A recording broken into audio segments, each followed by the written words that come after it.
Tonight on the All-Night Drive-In Newsreel.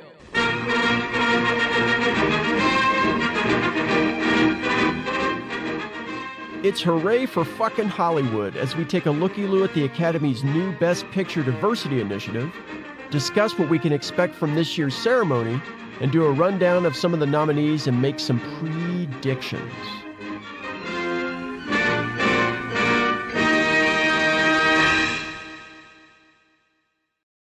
Welcome to the All-Night Drive-In Newsreel. I'm Charles, and he claims to be Ryan, although I'm still doing your background check. I'm sticking with the Ryan thing. I'm going to continue to claim that I'm Ryan. So, yeah. You've been on probation for, what, a year and a half now? Give or take. Yeah. Oh, well. So let's talk about the Oscars. Are you excited for the Oscars this year? Yeah. I'm always excited for the Oscars, no matter what the lineup is. Just I enjoy award shows in general. So yeah. And it seems like every year I'm more and more in the minority on that one, but especially the Oscars. That's my Super Bowl every year. Yeah. It's your Super Bowl. Well, the Super Bowl is your Super Bowl as well, right? I mean, I enjoy the Super Bowl, yeah, but I mean, movies is more my thing than sports. So when the Oscars roll around, I'm buying chips and, I'm party favors and cheese plates and shit. Yeah.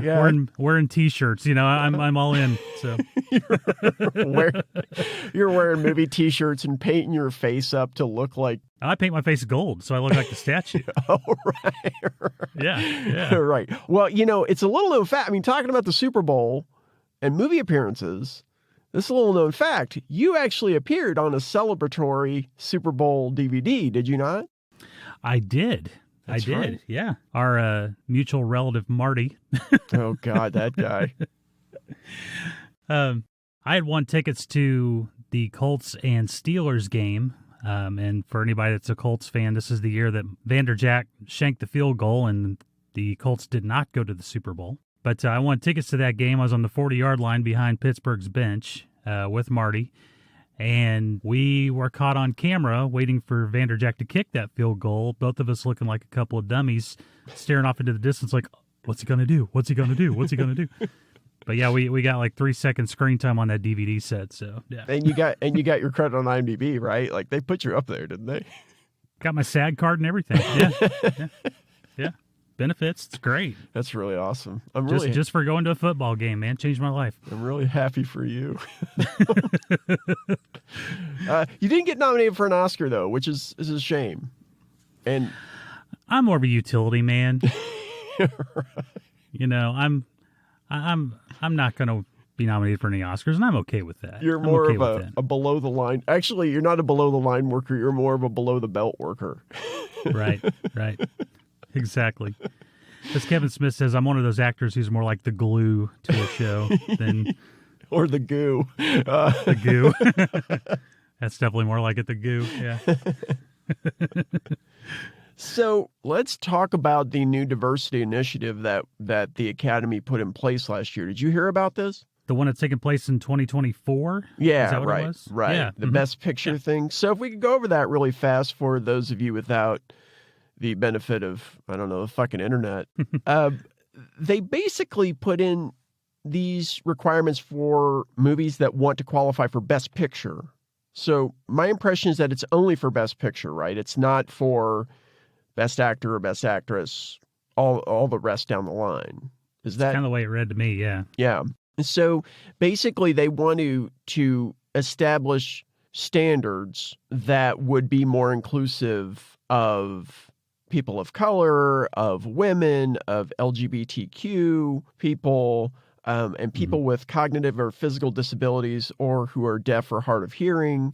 So let's just talk about these really fast. And I want to get your opinion on this whole deal as an avid Oscar watcher. Okay. So standard A is on-screen representation, themes, and narratives. So to achieve standard A, the film must meet one of the following criteria. Number one, a lead or significant supporting actor that is from one of the underrepresented racial or ethnic groups, Asian, Hispanic, Latinx, Black African American, Indigenous, Native American, Alaskan Native, Middle Eastern, North African, Native Hawaiian, or other Pacific Islander, or an other underrepresented race or ethnicity. Mm-hmm. So if they don't qualify for number 1, right, Mm-hmm. then they need to qualify for number 2, which is a general ensemble cast requirement. At least 30% of all actors in secondary and more minor roles are from at least 2 of the following underrepresented groups: women, racial or ethnic group, LGBTQ+, and people with cognitive or physical disabilities or who are deaf or hard of hearing. Now, if they don't qualify for either 1 or 2, Mm-hmm. they need to qualify for number 3, which is the main storyline or subject matter. So the main storyline or storylines, theme, or narrative of the film is centered on an underrepresented group or groups. It's kind of weird, though, because I'm thinking that if you satisfy number 3, you're going to satisfy at least one of the other 2. It seemed that way, yeah. Let's see how many standards they have here, actually. They have 4 standards. So standard B is creative leadership and project team. So in this one, basically, they're talking about more of behind-the-scenes type stuff. So you're talking about creative leadership positions, department heads like casting director, cinematographer, composer, costume designer, director, editor, writer, hairstylist. I mean, it goes all the way to VFX supervisor. And of course, they list the writer last because they always list the writer last. So they want the writer for a Best Picture qualifier to either be from an underrepresented group. Mm-hmm. And if they don't satisfy that, then at least one of the positions must belong to an underrepresented racial or ethnic group. And those are the same racial ethnic groups that we listed earlier. Mm-hmm. The second part under this is other key roles. So at least 6 other crew, team, technical positions, excluding production assistants, are from underrepresented racial or ethnic groups. And these positions include, but are not limited to, the first AD, the gaffer, the script supervisor, etc. And then finally, they don't satisfy the other 2. Then the third one is the overall crew composition, and they would like at least 30% of the film's crew to be from the underrepresented groups that we've listed previously. Mm-hmm. Let's stop there for a second, because that's stuff that I think affects the movie that we see on screen pretty much. Right. Because the other 2 standards are basically for industry access and opportunities. So they're talking about apprenticeships, internship opportunities, training opportunities, skill development for crew members. That's standard C. Standard D is representation in marketing, publicity, and distribution.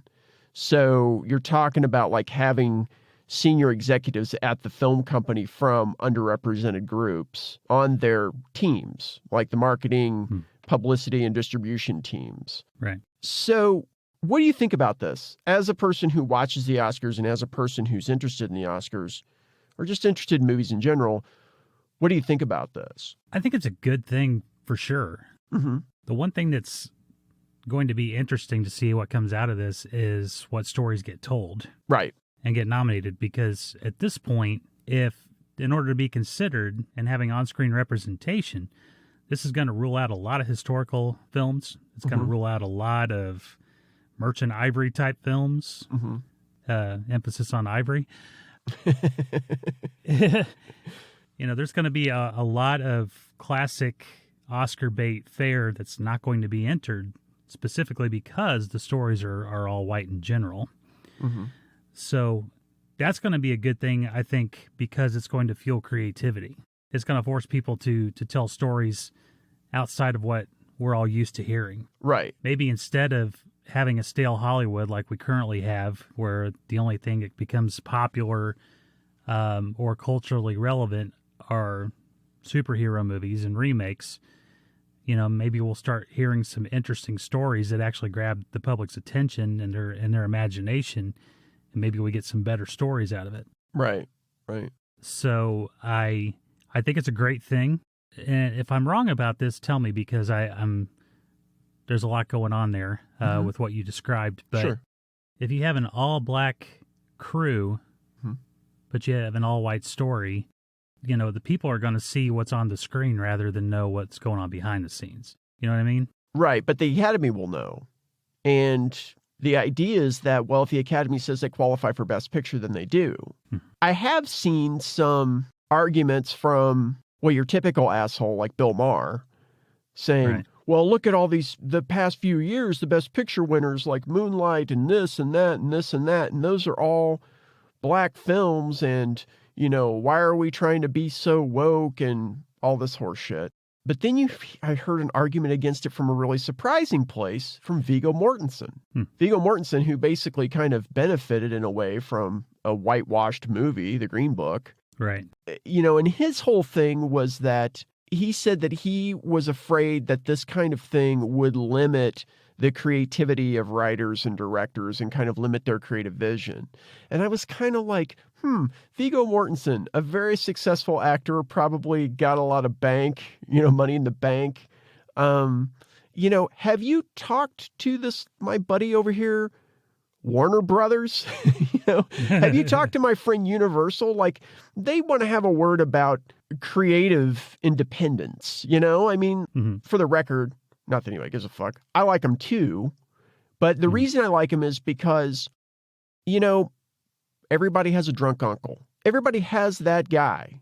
And sometimes to get that guy to really kind of turn his life around, you have to kind of give him a swirly and say, hey, bud, get it together. Right. And I kind of feel like that's what we need to do here with the studios. Because look, like, this is kind of like police reform, right? Like, studios aren't going to reform themselves. Right. Like, they talk a big game and they'll make Moonlight if they feel like they can make money off of it. In the end, that's all that matters. Exactly. If that, and so I think in the end, it's kind of like, okay, let's take away this advertising avenue for you by saying, okay, well, you can't be in the Best Picture hunt if you don't satisfy these requirements. Right. And I'm like you, I think they're going to find stories that are going to be more fascinating than the ones that we're constantly given. And I also think that they're probably going to look for people, especially costume designers and editors and hairstylists, makeup artists, production designers, sound people, that they wouldn't have found otherwise because of some gender bias or some racial bias or whatever. But I do feel like if we shove the studio's head in the toilet and give them a swirly and pull them up and say, stop fucking up, bud, then maybe we'll get somewhere. The thing that's sad to me is that the only reason why I feel like the only reason why this initiative has taken place is because of the Oscar So White campaign. Right. For one. And for another, the ratings have been slipping every single year.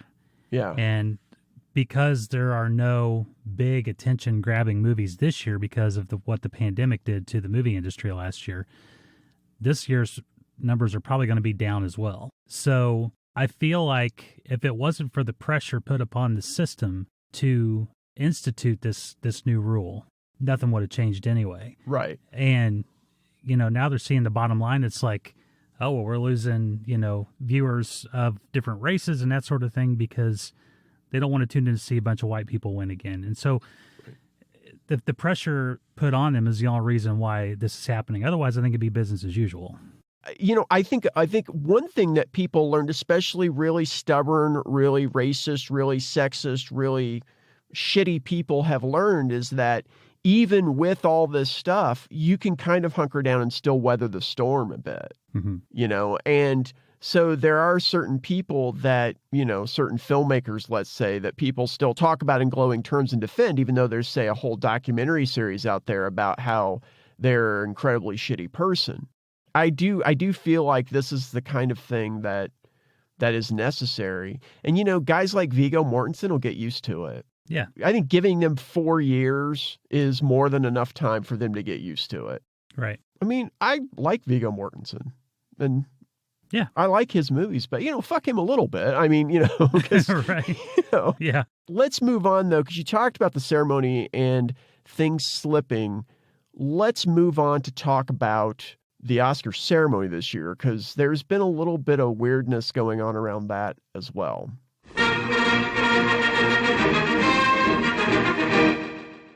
Last month, I think, a letter came out from the Oscar producers, Steven Soderbergh, Stacey Sher, and Jesse Collins. And I'm gonna read the full letter because it caused quite a stir. So if you don't mind sitting here listening to me read, oh, wait a minute. So here's the full letter. I think I got this from Variety. It says, "Congratulations on your Academy Award nomination. To borrow the words of an annoying flight attendant, we are honored to be part of your journey. We trust you're happy that your fellow artists have recognized you are in an exceptional year, and it's our wish as your producers to create an experience for you as a nominee that lives up to and enhances that achievement. The first and most obvious point we want to get across with this year's show is stories matter. We as a species are wired for narrative. It's how we communicate. It's how we learn. It's how we evolve. We are surrounded by stories. We're swimming in them." I have to have floaties for that, honestly. If the audience members can see me, I'm making a wanking motion with my hand right now. And I'm blowing up my floaties because we're swimming in stories. They're inescapable, and movies are, we think, the most powerful form of storytelling ever invented. I would agree with that. It is an art form that is unique in its blending of so many other art forms, along with the singular skills required to execute it well. Then there's the final piece, the audience. The fact a movie can be experienced by millions of people in large groups simultaneously across the planet is another reason for its remarkable reach and continuing influence.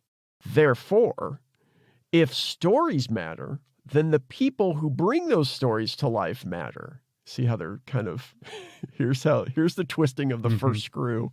Namely, you, dear Oscar nominee. They don't have that in there, but namely you. To ensure that every nominee receives equal prominence, we hope you'll agree to be interviewed briefly in order to help us tell the story of your path to April 25th. We want to highlight the connections between all of us who work in the movies and show that the process is uniquely intimate, collaborative, and fun. Usually, hopefully. Regarding the practical aspects of the show, our plan is to stage an intimate in-person event at Union Station in Los Angeles, with additional show elements live from the Dolby Theater in Hollywood. Of course, your first thought is, can that be done safely? The answer is yes, it can. We are treating the event as an active movie set with specially designed testing cadences to ensure up-to-the-minute results, including an on-site COVID safety team with PCR testing capability. There will be specific instructions for those of you traveling in from outside of Los Angeles and other instructions for those of you who are already based in Los Angeles. This will all come directly to you from the Academy to ensure you have a safe, carefree evening. A glimpse of the future? A lot of parentheticals in this. For those of you unable to attend because of scheduling or continued uneasiness about traveling, we want you to know there will not be an option to Zoom in for the show. We're going to great lengths to provide a safe, enjoyable evening for all of you in person, as well as for all the millions of film fans around the world, and we feel the virtual thing will diminish those efforts.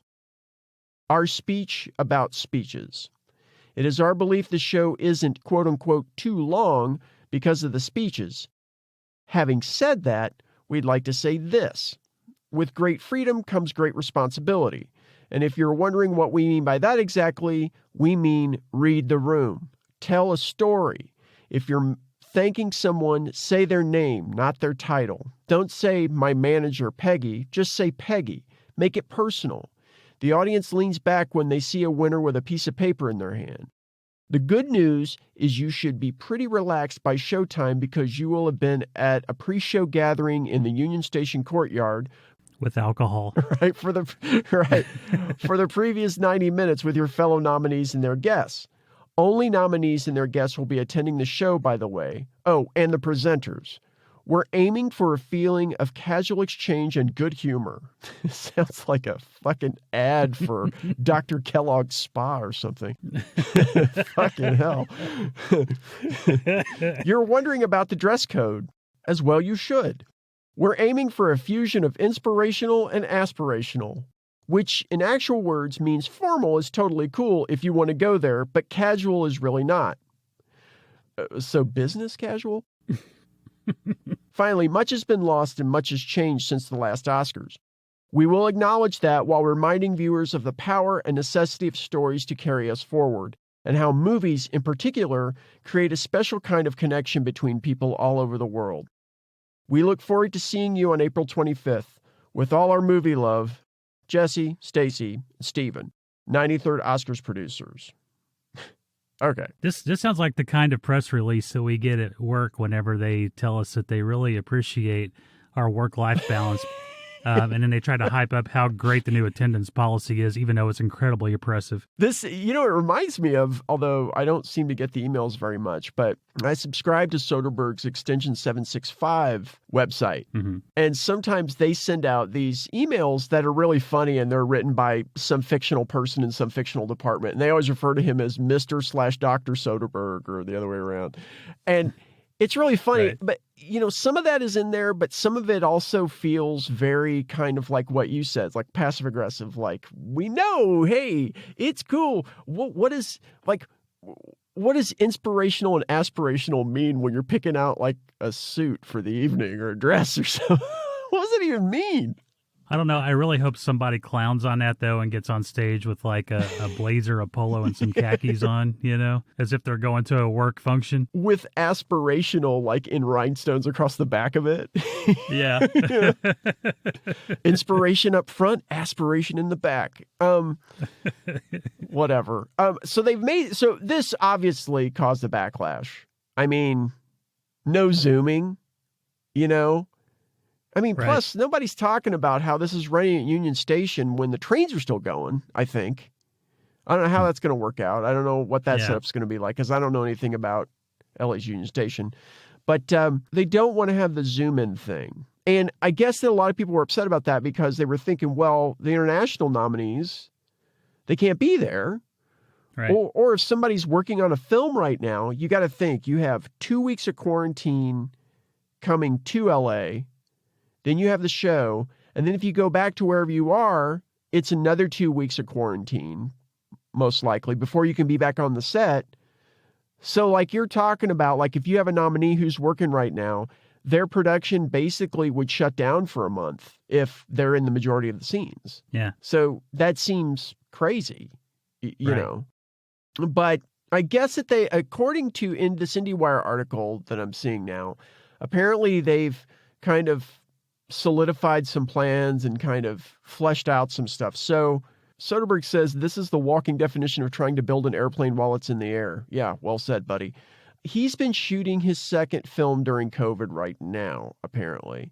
And so I guess he's thinking that he knows what it takes to try to pull this off as safely as possible. I hope he's right. Yeah. But when he was asked about the Zoom policy and whether that would be reconsidered, he said satellite hookup. We want to make it feel integrated into the overall feeling of the show. And then he says, as for masks, they are going to play an important role in the story of this evening. If that's cryptic, it's meant to be. It's a topic central to the narrative. I don't even know what he's saying. Okay, full disclosure, Steven Soderbergh's probably one of, if not my favorite filmmaker. And I think this is bullshit. Right.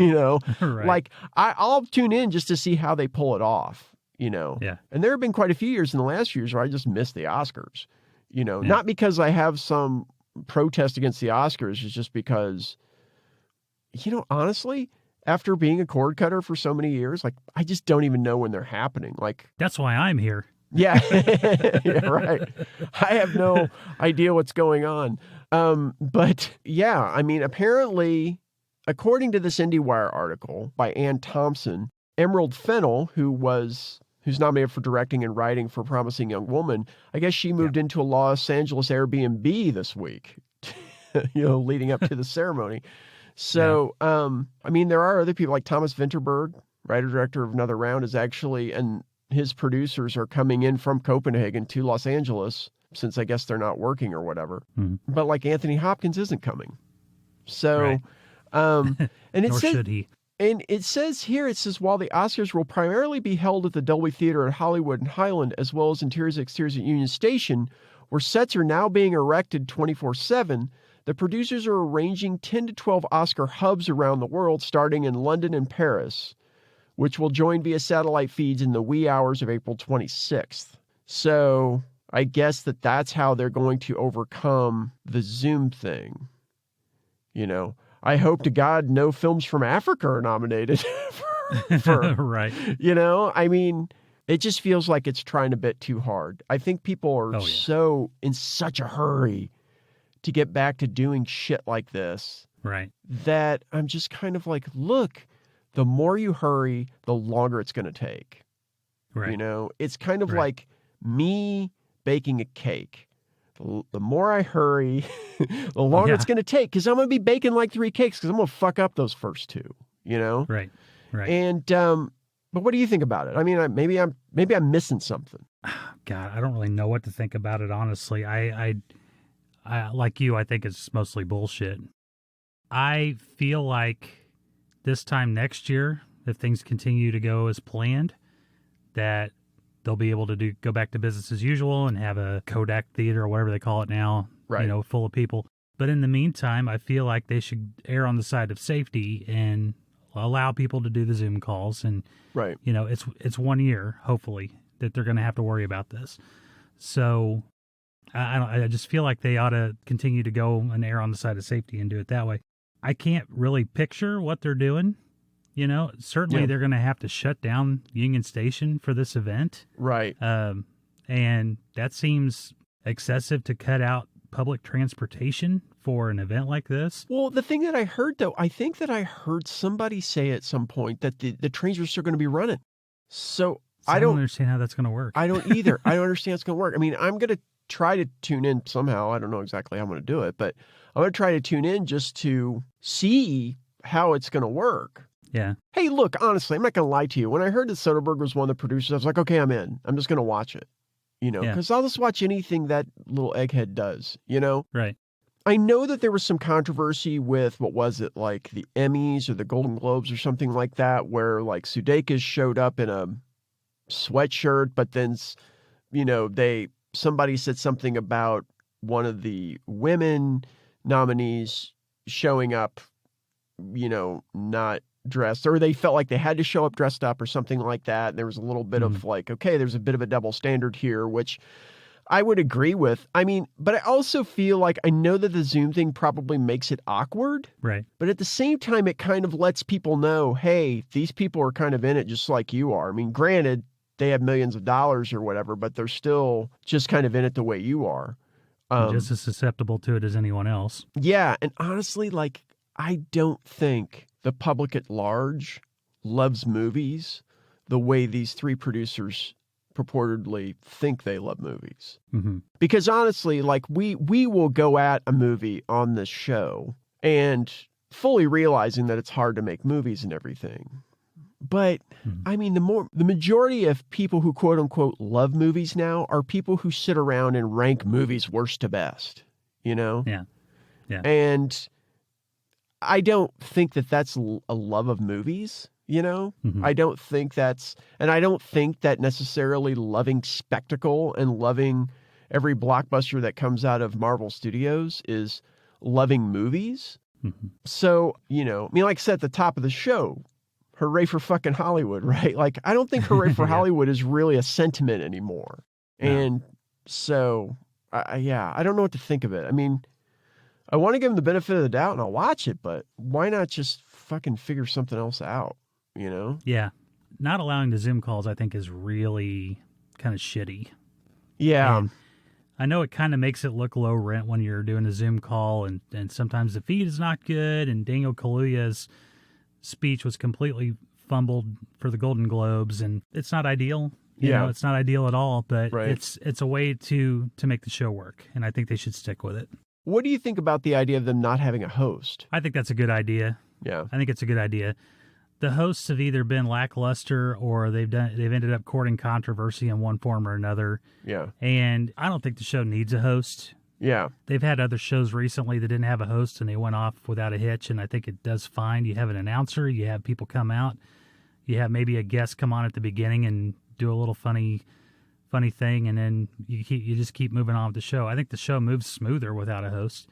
Yeah, I wonder what they're going to do with the whole monologue thing at the beginning of the Oscars. Know. That's something I've never really dug about the Oscars. You know, I never thought it was all that funny. So that's one thing that I would hope they do away with this year somehow, and just get right to it. I mean, sometimes the host goes into business for themselves and they drag things out longer and they go for extra laughs that aren't in the script and that sort of thing. And that seems to push things along. The other would be the speeches, of course. The speeches go over. But yeah, I mean, without a host, they can really conserve their time a little better. Yeah, I think so too. I'm trying to think of like other things they could cut out to make it a shorter thing. One thing they could definitely cut, in my opinion, is how they show a little vignette for every Best Picture nominee. Yeah. And that runs usually in total with the introduction and the clip itself about 3 minutes. You've got 8 Best Picture nominees this year. That's 24 minutes that they could cut from the show. Right. Because if these movies are nominated and you have to tell the people what the movie is, then who's winning there? You know? Right. Well, it kind of makes it sound like they're replacing those with interviews with the people who made the movie. That's the impression I'm getting. Okay. So I imagine it's probably not going to cut any time from the show because it sounds like that's probably going to be longer. You know, right. Having somebody tell you what a particular movie's about is, we know it. It's a lot longer than watching the fucking movie or watching the trailer, you know. So I'm intrigued, but I'm also a little worried, you know, because Hollywood would really get a solid kick in the nuts if this became some sort of weird super spreader event, like in different Oscar hubs around the world. Right. So I hope that doesn't happen. I hope that they really are as safe as they say they're being. But okay. All right. Well, I'm done. If you're done, we just move on. I'm done. Okay, let's move on. Let's move on to the nominees and maybe get some predictions.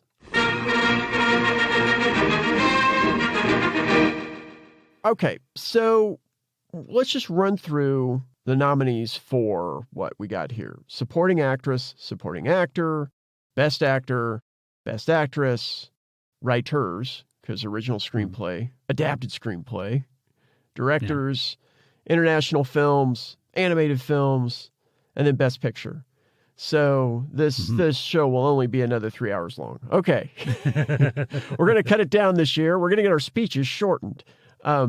We got to do cinematography as well because we know you love cinematography, son. I don't know if I've even seen any of those movies yet. I have not seen a lot of these movies. Okay, so let's start with Best Actress in a Supporting Role. Okay. In this category, we have Maria Bakalova from Borat's subsequent movie film. We have Glenn Close from Hillbilly Elegy. We have Olivia Colman from The Father, Amanda Seyfried from Mank, and Yoo Jong-yoon from Minari. So which of these movies have you seen, and which of these performances do you think will take the little bald guy? I have only seen half of Mank so far. Sadly, I started it one day and I have not been able to go back to it. God, I was depending on you. I know. I'm sorry. Depending on you for this episode. Oh my God. I'm sorry. That's okay. And I have not seen The Father. But my prediction, primarily because I think she's been cleaning up on all the other award shows too, and this is kind of a weird race anyway, because of the Glenn Close one, for one. That movie got completely panned. I don't know if it necessarily deserved to be panned. I think that a lot of people that review this movie don't know people like these people, and we do. Yeah. You know, I don't know if you saw it or not, but I did. Yeah. So I think it's a pretty solid telling of that story. Yeah. I think Glenn Close was great in that movie. But I think Yoo Jung-yoon's going to win for Minari, and she would deserve it. She's great. Her character is sort of the comic relief in a very, very sad movie. And then her character takes a turn that completely flips her character, and then she becomes a tragic character, and she's fantastic. That movie looks so fucking good, man. Oh, it is. It's a wonderful movie. I mean, I thought Glenn Close was good in Hillbilly Elegy. I mean, I think the thing about it is that I can see where you would have, let's say, coastal critics looking at that and saying, people can't possibly be like that in quote unquote flyover country. Well, if you fly over it, then you wouldn't know. Yeah, right. Exactly. I mean, I did know people like that. I did also, though, feel like I got a little bit of the Charlize Theron thing where it's like she won for Monster. She, went brutal, went kind of over the top for art, and she got the Oscar. I mean, I kind of feel like the movie I felt like you could see the gears in it, and kind of see what it was trying to do and how it was exploiting certain parts of these people's lives to try to kind of wind this watch a little bit. So I thought everybody was good in it. I just felt like the intentions of the filmmakers to me were a bit questionable, Yeah. I've seen Amanda Seyfried in Mank, and I thought she was good in that, but it's not something like when I saw her name on this list, I thought, oh yeah, she was in that movie, which a lot of the times is a compliment from me. If an actor disappears into a role, then it's a good thing. But I think it was probably that whole movie. I thought it was a really great movie, but at the same time, it wasn't terribly memorable, which is I know that's kind of a weird paradox, but, and when I see Olivia Colman's name on any list, I'm kind of like, well, Olivia Colman, right? But I haven't seen The Father. I did see the second Borat movie, and Maria Bakalova, Bakalova is probably safer. She was good in it. I mean, it's surprising to see her nominated for a supporting role because you don't really often. I guess, did the first Borat get nominated for an Oscar? I don't think so. No. Okay. Not that I know of. Did it win something though? It seems like it won some sort of award. Probably a Golden Globe, I would imagine, if anything. Maybe. Huh. But she was good in that. I'm with you. I mean, not having seen Minari, it does seem like something that could be like a career-making movie. And aside from Bakalova, the other three actresses, this isn't their first shot. Right. And sometimes with supporting actress, don't you think that sometimes with that category, they're kind of like, that's the first shotter. Like, that's the one where they're like, okay, this is this person's first, like, big role or big meaty role or whatever. Right. And they give them the Oscar, not really based on that, but just because, wow, like you're concentrating on that person a bit more because they're new and they have a substantial part or something like that. I mean, I don't know. I think sometimes that's the case, yeah. I don't think we're going to see Bakalova or Seyfried win this one. I'm glad to see Seyfried nominated for anything because I think she's a really, really great actress. Yeah. And I hope this opens some more doors for her and gives her some more good jobs because she's been one of the better actors in a lot of bad movies that I've seen her in. Right. So most recently, this movie with her and Kevin Bacon, I can't remember the name of the movie because it was terrible and I just don't want to remember it. Was it where they were a couple? That's a big topic of conversation throughout the movie is the age difference between the two. So they don't brush it aside, but yeah, she was really good in that and the rest of that movie was total garbage. But I would love to see her get some good roles in some good movies and maybe become one of the next big Oscar nominated actors because I think she deserves it. Yeah, she's a home run hitter. Yeah. So you're predicting that it'll be Yoo Jung-yoon from Minari. Okay. I'd go along with that. Yeah. A totally uninformed opinion or not? Only a half. Sounds good to me, buddy. Yeah, half informed opinion. Let's move on. Best actor in a supporting role. All right. So we've got Sacha Baron Cohen for Trial of the Chicago 7, Daniel Kaluuya for Judas and the Black Messiah, Leslie Odom Jr. for One Night in Miami, Paul Raci for The Sound of Metal, and Lakeith Stanfield for Judas and the Black Messiah. Wow. I have seen all these movies. You have? I have. Wow. Yes. There's only 3 of them up there, but I've seen them all. Or 4, I guess. But hey, you're amazing. Well, okay, so I've seen Judas and the Black Messiah. I have not seen the others. One Night in Miami, that's the one with James Brown and Muhammad Ali and Sam Cooke, Muhammad Ali, Malcolm X, and Jim Brown. Oh, Jim Brown, the football player. Yeah.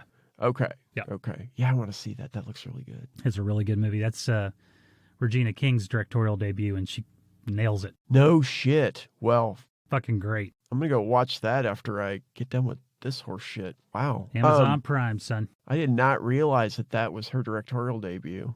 Oh, it's wonderful. It's a great movie. Okay, so you've not seen Trial of Chicago 7, right? I have. Oh, you have? Okay. The only one I haven't seen... no, I've seen all these movies, yeah. Who do you think's going to take this Oscar first off? Daniel Kaluuya, I think, is going to get it. Oh, he was really fucking good, wasn't he?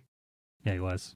I think Lakeith Stanfield was good too, but I think Kaluuya was definitely the stronger of the two in that movie. Well, yeah. I mean, I think the thing about Kaluuya in that movie was that when he was talking to people and explaining his philosophy on working with other groups, that they were just kind of like, what the fuck are you doing? Like when he would try to explain himself and his actions to people around him, I found myself sitting there going, yeah, fuck yeah, yeah, fuck yeah, fuck yeah. You know, like, right. And there's nothing worse than having a movie where this person is supposed to be charismatic and is supposed to draw people into them, and they just they don't even get you, much less like, how do they get all these people? They didn't even get me. Yeah. So I would agree with that. I mean, I've seen, well, actually, I'm going to say I would agree with that. I mean, I've seen Judas and the Black Messiah in this, and now I'm going to go watch One Night in Miami as soon as we're done here. Sound of Metal's a great movie too. Paul Raci, I guess he's been a character actor forever in Hollywood, and this is the first time that I recall seeing him in anything. But I'm sure if I went back to his IMDb, I would probably have seen several things that he's been in. But in that movie, he runs a sort of a rehab facility for people that are transitioning into losing their hearing, basically. Right. And he's really great. Leslie Odom Jr., he plays Sam Cooke in One Night in Miami. He was amazing. Sacha Baron Cohen played Abby Hoffman in Trial of Chicago 7. He was wonderful in that movie. So really anybody in this category would deserve to win, but I think Kaluuya is going to get it. Sacha Baron Cohen had big shoes to fill, man, because like D'Onofrio played him, right? Didn't he play Abby Hoffman? And is it still this movie? Yeah, I think so. Yeah. Janine Garoppolo. Yeah. Like Sacha Baron Cohen, he's one of those guys that's in a way kind of like a Will Ferrell or somebody like that, where you look at him and you say, okay, I've seen what he's done in his life. That guy, come on, let's not put him in a serious movie. Come on, you know? Oh, and then you put him in a serious movie and he knocks it out of the park every time. Yeah. But I really would be interested to see how he would pull off playing Freddie Mercury, because he was originally supposed to play Freddie Mercury in Bohemian Rhapsody. Right. And I think the only thing that would maybe take away from the character is how tall he is. He's like 6.5 foot tall. Yeah. You know, and Freddie Mercury wasn't a big guy at all, so that'd be interesting. Wasn't Rami Malek shorter than Freddie Mercury? Or was he about the same height as Freddie Mercury? He looked like he'd be shorter, but I don't know. I don't really know how tall Freddie Mercury was, but I know he wasn't 6.5 foot tall. Apparently, we can't find an actor to play Freddie Mercury who is the size of Freddie Mercury.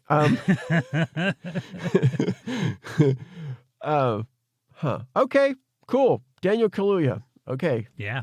Vice President of Hollywood. Get on that. Yes. Okay, so let's move on to Best Actress in a Leading Role.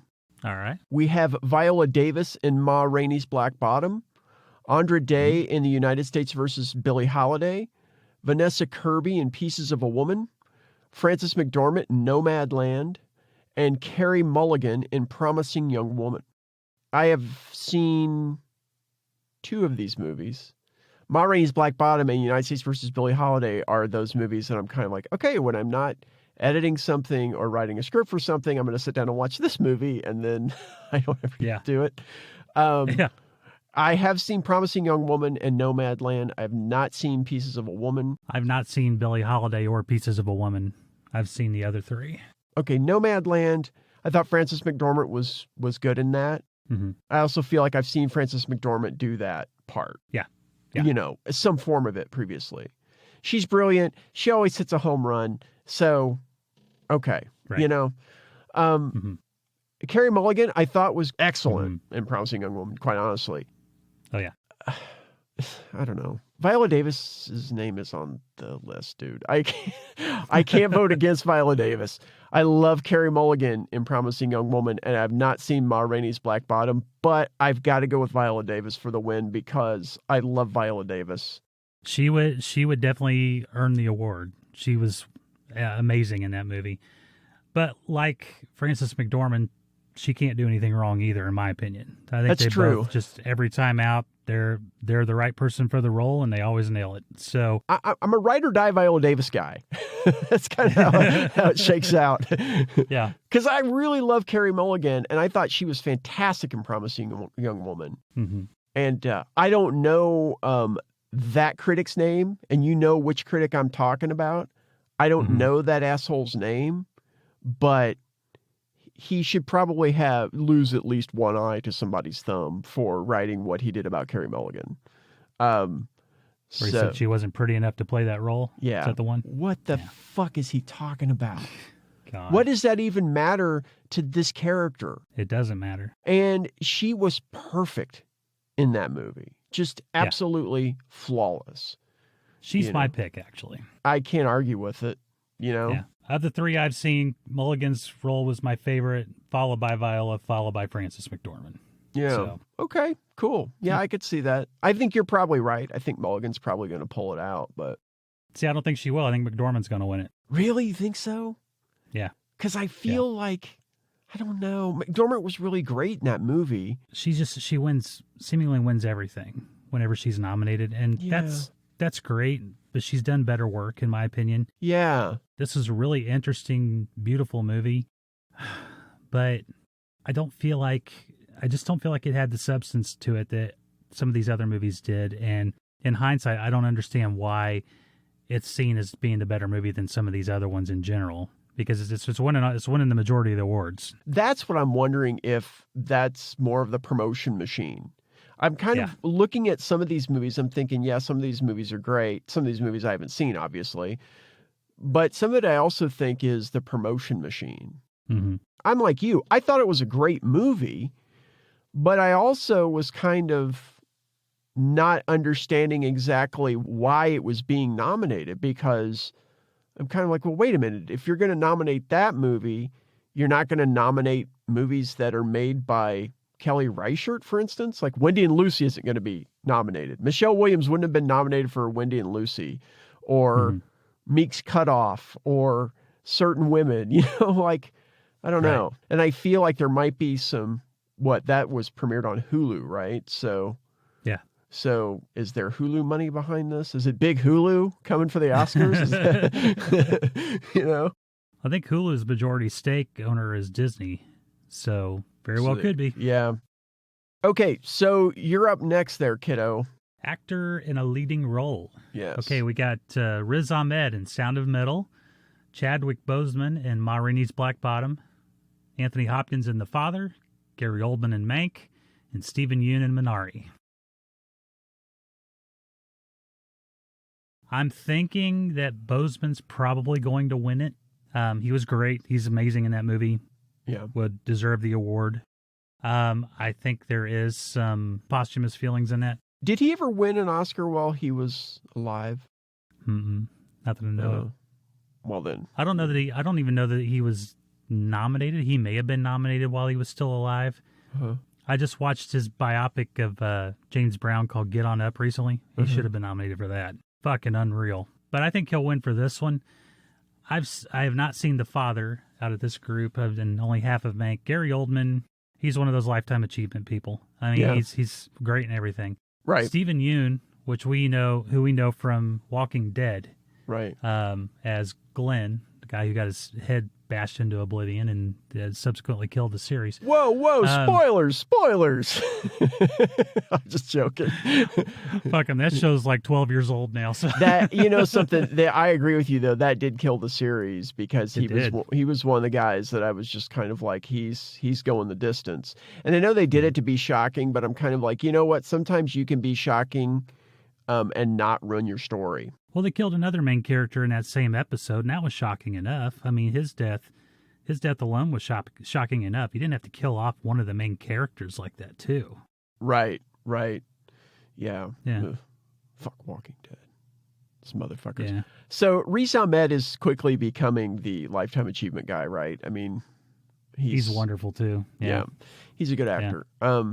I agree with you, though. I think Boseman's going to get it. I mean, I've seen Mank, and I think Oldman is great in it. Mm-hmm. I think that's one of those movies, though, that gets nominated, and it doesn't really win anything. Or if it does, it wins, like, Best Cinematography, or, you know, it wins a technical award, but it doesn't necessarily win, like, God, I hate to be this guy, but it doesn't win the Marquee Awards. No, I don't think so either. But you think it's going to be Boseman? I think Boseman's going to win it, but I wish Stephen Yeun would get it. Yeah. He's a really great understated actor, and I was really kind of fearful for him after Walking Dead because I thought, well, he's probably not going to have anything bigger than this in his career. Yeah. And here he is getting Oscar nominated. I think it's great, and I wish that he would win this one, but I don't know that he will. I think Boseman's going to get it. I agree with you. I think Boseman's going to get it. I don't have a problem with that necessarily because I feel like it was overdue anyway. Yeah. But so yeah, and I think Riz Ahmed's going to have another chance. Anthony Hopkins, and Gary Oldman. Gary Oldman's won an Oscar, hasn't he? Yeah, I think he won for. Did he win for Darkest Hour where he played Churchill? Oh, probably. Yeah, I think he did. Everybody who puts on a lot of makeup wins an Oscar. Yeah, makeup in a fat suit. That's where it's at. Yeah, exactly. Okay, so let's move on to what do you want to try next? Can we go to screenplay? Original or adapted? You pick. Let's start with original. We like original. We do. Okay, so you're up. Huh. All right, so Judas and the Black Messiah, Minari, Promising Young Woman, Sound of Metal, and Trial of Chicago 7. Okay, so we should probably talk a little bit about the writers here. I don't really know the work of Will Burson and Shaka King, who wrote Judas and the Black Messiah. Mm-hmm. Nor do I really know Lee Isaac Chung's work. Promising Young Woman I have seen, Emerald Fennell, and that was a good screenplay. I have not seen Sound of Metal, and I'm not familiar with the Martyrs' work. And then Trial of Chicago 7, I am familiar with Aaron Sorkin's work, and I bet that's a fantastic movie, and I would cross Aaron Sorkin off the list. I feel like he doesn't need it, and you know, I mean, he's another lifer. You know what I mean? Like, right. He no matter how old that guy is, he's going to get nominated again. Yeah. He just will, and he's won this. I feel like I want to see somebody win it who needs it to step up the next level. Yeah. Say what you will about Sorkin, he is an original voice. You know when you're seeing an Aaron Sorkin script on screen, it's all rapid fire. It's people that don't talk the way people talk, and yeah, you know, he's in his own class, like the Coens and that sort of thing, to where he's got a distinctive voice, and you know it when you hear it. Right. So for that alone, he's a lifer. Right. But yeah, I mean, and that script was fantastic. But again, it was a Sorkin script. You know, if you've seen The Newsroom on HBO with Jeff Daniels, it's like that. It's just constant movement, very fast paced, dialogue going like this, nonstop, and then a speech thrown in here or there. Yeah, it's a Sorkin project, and you can tell it. And that's fine. I mean, but damn, you know, between Judas and the Black Messiah and Promising Young Woman, which are the only two movies that I've seen out of this list, I don't know, man. I mean, they're both great movies, but they're both great for very specific reasons. You know what I mean? I think for the originality of the script alone, that Promising Young Woman would deserve it. Yeah. I don't want to give anything away on that movie because that is still new and I don't want to spoil anything. But, you know, from the plot turns, that's very surprising. Like, that was the first time in a long time where I actually sat up in my chair a little bit and went, Wait, what the fuck just happened? Right. You know, so for that alone, I would hand it over to that. I mean, granted, these are voted on by other writers, directors, actors, yada, yada, yada. So they might look for different things in a script than you or I would look for in it. Yeah. But as a person who's actually like studied screenwriting, when I'm watching a movie, there are certain things that I'm looking for in a script that somebody else who goes to see a movie isn't looking for. And when I bring it up, people are like, oh, come on, man. You know, that's cool. But of the two, like, there's something to be said to come up with a plot point that is entirely surprising, but also extremely character driven. Mm-hmm. Because you ain't got a story worth a shit if the plot doesn't stem from who the characters are. Right. So for that, yeah, you're right. I think, I'm going to go with Emerald Fennel. That being said, I think Trial will probably win. Okay, so you think Sorkin's going to take it. We're not keeping score. Everybody gets a participation trophy over here. Sure. Okay, so best adapted screenplay. Mm-hmm. The Borat subsequent movie film, which is a screenplay by a whole team of people. Yeah. I guess because that's mostly improvised, right? Where's Rudy Giuliani's name? Rudy Giuliani as Worm Wrangler. Let's see. So we have Best Adapted Screenplay, Borat subsequent movie film, The Father, which is by Christopher Hampton and Florian Zeller, Nomadland, which is by Chloe Zhao, and One Night in Miami by Kemp Powers, and The White Tiger by Raman Barani. And I should say, Borat's subsequent movie film is the screenplay is credited to Sacha Baron Cohen, Anthony Hines, Dan Swimmer, Peter Bynum, Erica Rivenoja, and Dan Mazer, Jenna Friedman, and Lee Kern. So a lot of people. Yeah. So what do you think of these movies? I guess that you haven't seen Borat, right? So I have seen Borat. you have seen Borat. Okay. Yeah, I have not seen The Father, and I don't know what The White Tiger is. I'm not sure how fair it is to give a screenplay award to a movie that's mostly improvised. I could be wrong about that. I know there's a lot of Borat was primarily improvised. I mean, the majority of it. Nomadland had a fair amount of improvisation in it as well. Mm-hmm. For that, I don't know if it's fair to give an award for that. Right. Borat wouldn't have been my choice anyway. It was very funny, very good, very, the scripted parts were very funny. Right. And the movie made some really interesting observations for sure. But my pick would be One Night in Miami. Okay. It's mostly dialogue driven anyway. Right. It's the majority of the movie takes place in a hotel room between four men. It almost comes off like a stage play more so than it does a movie. Uh-huh. And there are some really amazing conversations that are had in that room, and I think the script is just wonderful. So that would be my pick. That being said, I have a feeling Nomadland will get it, but One Night in Miami is my choice. Oh, okay. That White Tiger is, here's the log line for it. An ambitious Indian driver uses his wit and cunning to escape from poverty and rise to the top. An epic journey based on the New York Times bestseller. I think there's a revenge element in that movie too, because I've seen the trailer to that, but I've not seen the movie, and the trailer looked fantastic. Really? Yeah. I guess Nomadland will probably take it. I mean, the thing about the screenplay movies, especially adapted and original, really more so original. Original is kind of like they kind of give that award to people when they don't know what to do with them otherwise. That's why one reason I picked Emerald Fennel is because typically if like voters will split the difference. So they're like, if they're not going to win for director, they're going to win for writer. It's kind of like the Quentin Tarantino thing where he won for the screenplay to Pulp Fiction, but he didn't win director.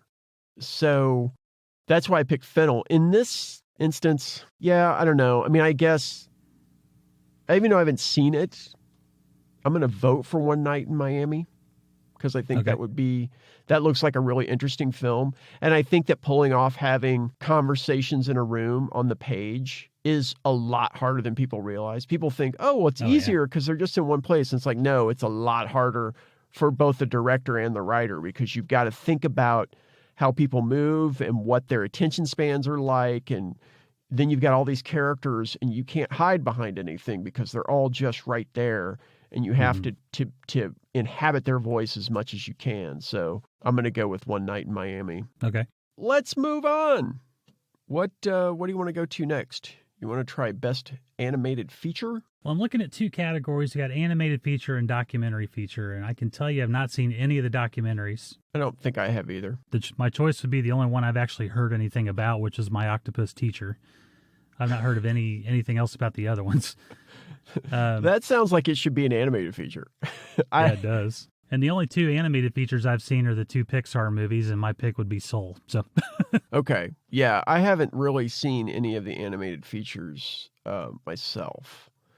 Let's move on. You know Sure. what? No, hang on. I gotta say, I have seen a Shaun the Sheep movie, Farmageddon. That's my pick for animated feature. Okay. I like Pixar movies, but I don't give a shit what they have to offer this year. Shaun the Sheep. Anytime there's a Shaun the Sheep movie, I'm always going to pick Shaun the Sheep. That's my Viola Davis of animated features. So I had no idea you were such a Shaun the Sheep I fan. love Shaun the Sheep. And the thing I love about Shaun the Sheep is they don't say words. They have to get everything by in grunts and like sounds and action. And if you have a chance to see Farmageddon on Netflix, it's hilarious. And it's a great, great movie. I mean, it really is. It's a great movie. They have quite a few Shaun the Sheep movies, and I think there's a TV series on there now on Netflix. It's just great stuff. So yeah, Shaun the Sheep. Fuck, man, Jesus Christ! Yeah, I'm glad I looked at the list. Oof, I almost passed that over.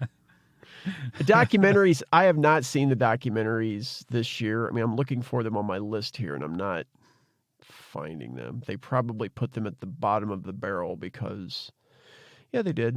I've heard of My Octopus Teacher on 2 different podcasts that I've listened to. So the fact that people are actually talking about that and not the rest is the only reason why I would pick that one. But yeah, I've heard of The Mole Agent. Oh, and Crip Camp. I've heard of that. Crip Camp looks like it'd be really good. I'm surprised that Dissident didn't get nominated. Yeah. I'm going to go with Crip Camp in the best documentary feature just because it looked like a really good documentary. Yeah. Good luck to all the nominees. Do you want to do best cinematography next? Oh, yeah, we should do that. Okay. So the nominees for best cinematography are Judas and the Black Messiah, Sean Bobbitt, Mank, Eric Messerschmidt. Sorry, Eric. News of the World, Dariusz Wolski. Sorry, Dariusz. Nomadland, Joshua James Richards. And The Trial of the Chicago 7, Fedon Papamichael. Shit, I really fucked up this category. I think this is where Mank's going to win an award. The black and white cinematography and the way that they use the frame. I think you had said this. You had texted me when you were watching it a while back, and you were talking about how it mimicked some of the older style cinematography and some older films. And I think that's right. I think it also has a way of moving that a lot of films don't, in that when you're tracking characters in the movie, it just feels different. I think because of the way that Messerschmidt kind of positions characters in the frame. I know that there's probably a lot of Fincher in there too, because that guy is a control freak of the highest order. But and I like the quality of the black and white. I mean, yeah, I'm gonna say Messerschmidt. I think this is where Mank's gonna win. The one thing about that movie too that's interesting is how much of that is probably digital and how much is actually shot too. Because I know that there's a scene where where I think it's Oldman and Seyfried are walking past a zoo, and there are some monkeys in cages behind them. The monkeys are digital. Yeah, right. And no one would ever know it. Right. So right. It's always hard to tell with him because he's such a master at digital effects. Yeah. Who do you think's going to win it? Mank. You do? Okay. Yeah. Oh, yeah. Okay. Yeah. So what do we have next? Well, I think all we really have left that we would want to cover is maybe international film, directing, and best picture. Yes. So international feature film, we have Another Round, Better Days, Collective, The Man Who Sold His Skin, and Quo Vadis Aida. Okay. Well, I've definitely seen Another Round. I might have also seen Better Days. I can't remember. It doesn't matter. Another Round. It's a great film. The movie is about these guys who they decide that all these different people throughout history have made big decisions while they're basically either lit or drunk, So like they're thinking, well, Churchill may have launched like a bunch of attacks during World War II or strategized for the Allies during World War II while he was blasted. And so they decide that they're going to try to live their regular lives that way, that like they're going to try to see how high of functioning they can be as an alcoholic. And Michelson just turns in this fantastic performance that includes a dance sequence where he shows off that he was a jazz dancer once, and it's amazing. It's a great film, and that's my pick. I mean, Thomas Vinterberg, the director, I like his stuff. Like, he was one of the original Dogma 95 directors, I think. In fact, I think his movie, The Celebration, was the first Dogma 95 film that was actually made. But he's a great director, and that movie's just fantastic. So that's my lightly informed pick. Hey, if Mads is in it, I'll pick it too. Yeah, okay. So here's hoping that that movie gets its due somehow. Yeah. Okay, so what are we on to now? Best Director? Yeah. Best Director. So we have Thomas Vinterberg for Another Round, David Fincher for Mank, Lee Isaac Chung for Minari, Chloe Zhao for Nomadland, and Emerald Fennell for Promising Young Woman. What do you got there, champ? I think Nomadland will win it, but I feel like I'm all in on Promising Young Woman this year. I love that movie. That's so cool. I'm going to go for Emerald Fennell on that one. It'd be crazy to see Fennell run the table and get screenplay and director. That'd be nuts. Yeah. You know, God, I mean, I like Emerald Fennell's direction. Okay, look, I'm going to be honest about it. I like Emerald Fennell's direction as far as the acting is concerned. Visually, I kind of feel like she's borrowing from some different directors, honestly. Yeah. Like, I think she borrows from Wes Anderson, you know? Mm-hmm. But, you know, everybody does. So it's not a big thing. I mean, Chloe Zhao borrowed a lot from Kelly Reichardt. Mm-hmm. In fact, when I saw Nomadland, I was like, oh, I wonder if this is directed by Kelly Reichardt, you know? Mm-hmm. And I've not seen Minari. Makes a good movie, but I don't think Fincher's going to get it. Honestly, if Fincher didn't get it for Zodiac, Fincher's never going to get it. You know what I mean? Like, right. I'm going to go with Vinterberg, man. I'm going to go with Another Round. I don't think he's going to win it, but I really dig that movie. So I'm going to go ahead and be the asshole who goes with the Danish white guy. I'm gonna get an Andip so white hashtag. All-Night Drive-In Picture Show so white. Yeah, so I'm gonna go with Thomas Vinterberg. So you're going with Fennell? I'll go with Fennell. All right. But I think Chloe Zhao's gonna win. So she probably will. And you know what? Good for Chloe Zhao. I mean, if she wins, that's good for any of those people if they win. I won't be mad if Nomad win. I won't be mad Nomad win. I won't be mad at that movie for winning anything because it's a great movie. Yeah. But yeah. I just feel like it's not, to me, it's not the standout movie of the year. So it packs a different kind of punch, you know? Mm-hmm. Like, to me, if you were looking at the 5 of these movies, I've seen 4 of them. And to me, like, Mank and Nomadland are a little more of counterpunchers, you know? Mm-hmm. They kind of step back. If you're equating this to boxing, for some reason, I don't know why I'm equating this to boxing, but here we are. Yeah. Whereas Another Round and Promising Young Woman, they kind of hit you in the face a little bit more. When it's done, you're kind of like, wow, I have a broken nose and I totally want to get back in the ring. You know? Yeah. And so for that reason, I would lean more towards those. But who knows what these actors and directors and writers and everybody who votes for these things are looking for, you know? Right. I mean, it could be a political thing or whatever. That being said, any of these directors I wouldn't be mad at any of them winning. You know what I mean? Yeah. So good luck to all the nominees. We already said that. Okay, so last one, buddy. You're up. Ooh, I get to read off the big category. That's right. That's right. Look at me. Go put on your pretty dress. Remember, we're not doing any Zoom things this year. I'm gonna go paint my face real quick. Yeah, right. The nominees for Best Picture are The Father, Judas and the Black Messiah, Mank, Minari, Nomadland, Promising Young Woman, Sound of Metal, and The Trial of the Chicago 7. There are no left field nominees this year in the Best Picture category, are there? I mean, like, there's some lineage in the rest of the nominations for all of these movies. Yeah. Because, Yeah. like, wasn't there like one year, maybe the first year after they introduced the 8 to 10 picture category, that there were like a few movies that people were like, what's that movie doing there? Like, Right. it's not nominated for anything else. Yeah. The Blind Side. Well, I guess Sandra Bullock was nominated, but that was not an Oscar-worthy movie. That felt, yeah. We won't talk about that. I love Sandra Bullock too much, but I can't cotton to that movie. I always forget she's even in it. Yeah. So you've seen... I've not seen The Father, and I've only seen half of Mank. Oh, right. Okay. What do you think? What's your pick? Throw you a curveball here because you would, based off of everything I've said so far, you'd probably think I'd want Promising Young Woman to win, and I'd definitely be thrilled if it did win. Mm-hmm. I would like to see Judas and the Black Messiah win it. Yeah. So that's my pick, Mm-hmm. but I think Nomadland will probably get it. I think of the movies on here that I've seen, which is 2, 3, 4 of the 8. So I would agree. I'm hoping for Judas and the Black Messiah too.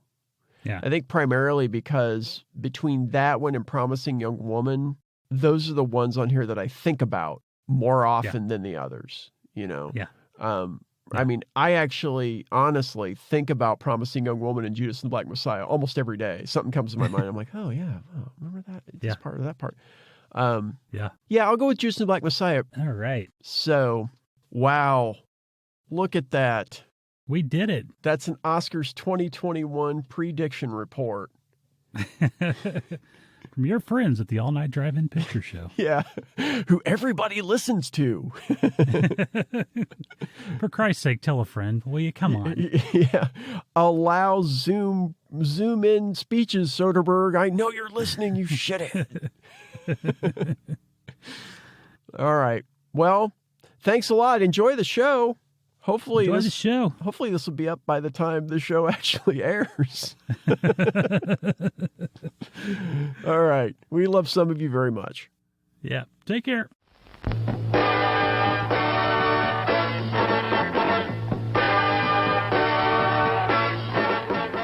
Thank you for joining us at the All-Night Drive-In Picture Show. We hope you enjoyed our newsreel this evening. You can follow us on social media at the All-Night Drive-In Picture Show page on Facebook or at All-Night Drive-In on Twitter and Instagram. If you have questions, comments, or movie requests, you can send them to our email address at allnightdriveinpictureshow@gmail.com. We appreciate your patronage. Don't forget to hang up your speaker, and please drive carefully on your way out.